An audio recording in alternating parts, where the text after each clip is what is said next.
Elisa telah berbicara kepada perempuan yang anaknya dihidupkannya kembali. Katanya, "Berkemaslah dan pergilah bersama-sama dengan keluargamu, dan tinggallah di mana saja engkau dapat menetap sebagai pendatang. Sebab Tuhan telah mendatangkan kelaparan yang pasti menimpa negeri ini 7 tahun lamanya." Lalu berkemaslah perempuan itu, dan dilakukannya seperti perkataan abdi Allah itu. Ia pergi bersama-sama dengan keluarganya, lalu tinggal menetap sebagai pendatang di negeri orang Filistin 7 tahun lamanya. Dan setelah lewat ke-7 tahun itu, pulanglah perempuan itu dari negeri orang Filistin. Kemudian ia pergi mengadukan perihal rumahnya dan ladangnya kepada raja. Raja sedang berbicara kepada Gehazi, bujang abdi Allah itu. Katanya, "Cobalah, ceritakan kepadaku tentang segala perbuatan besar yang dilakukan Elisa." Sedang ia menceritakan kepada raja tentang Elisa menghidupkan anak yang sudah mati itu, tampaklah perempuan yang anaknya dihidupkan itu datang mengadukan perihal rumahnya dan ladangnya kepada raja. Lalu berkatalah Gehazi, "Ya Tuanku Raja, inilah perempuan itu, dan inilah anaknya yang dihidupkan Elisa." Lalu raja bertanya-tanya, dan perempuan itu menceritakan semuanya kepadanya.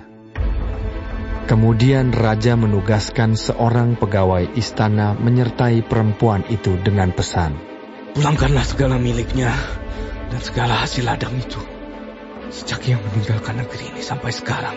Elisa masuk ke Damsyik, dan pada waktu itu Ben-Hadad, Raja Aram, sedang sakit.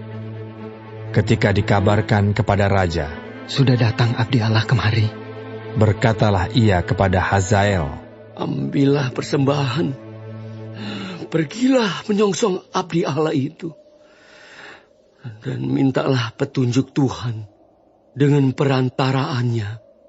Sembuhkah aku dari penyakit ini?" Lalu pergilah Hazael menyongsong dia. Diambilnyalah persembahan berupa segala barang yang indah-indah dari Damsyik, sebanyak muatan 40 ekor unta.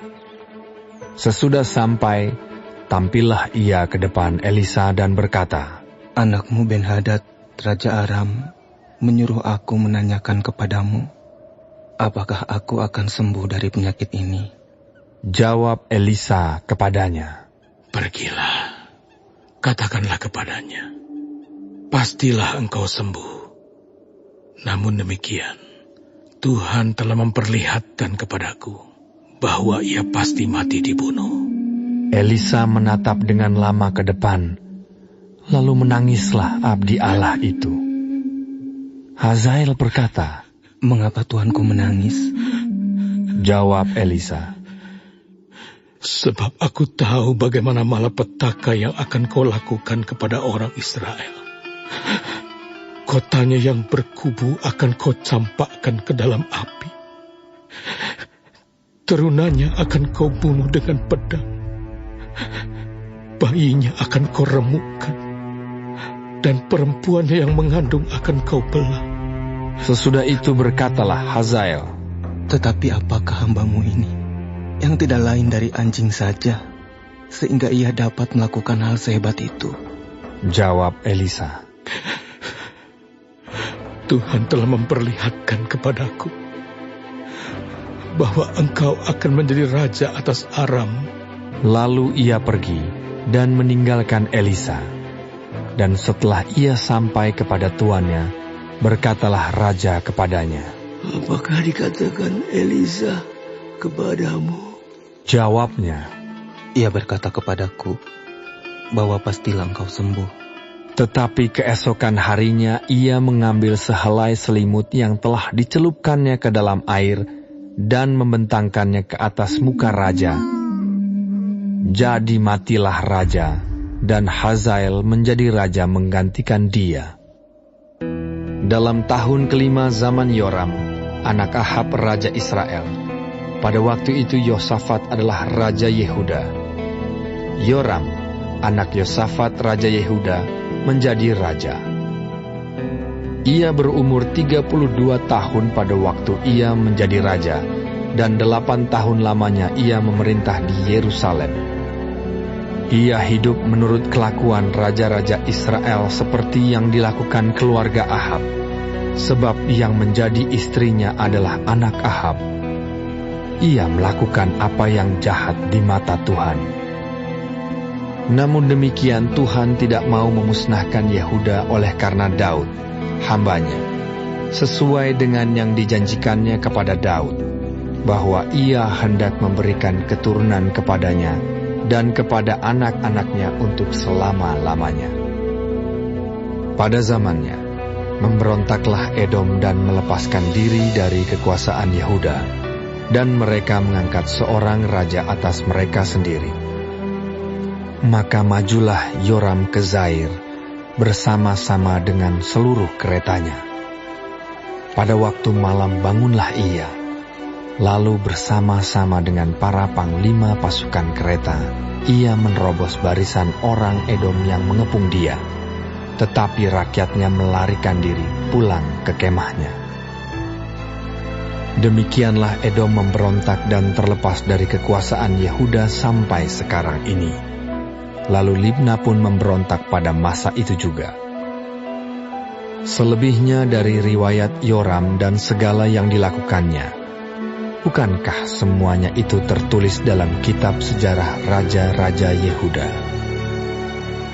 Kemudian Yoram mendapat perhentian bersama-sama dengan nenek moyangnya, dan ia dikuburkan di samping nenek moyangnya di kota Daud. Maka Ahazia anaknya menjadi raja menggantikan dia.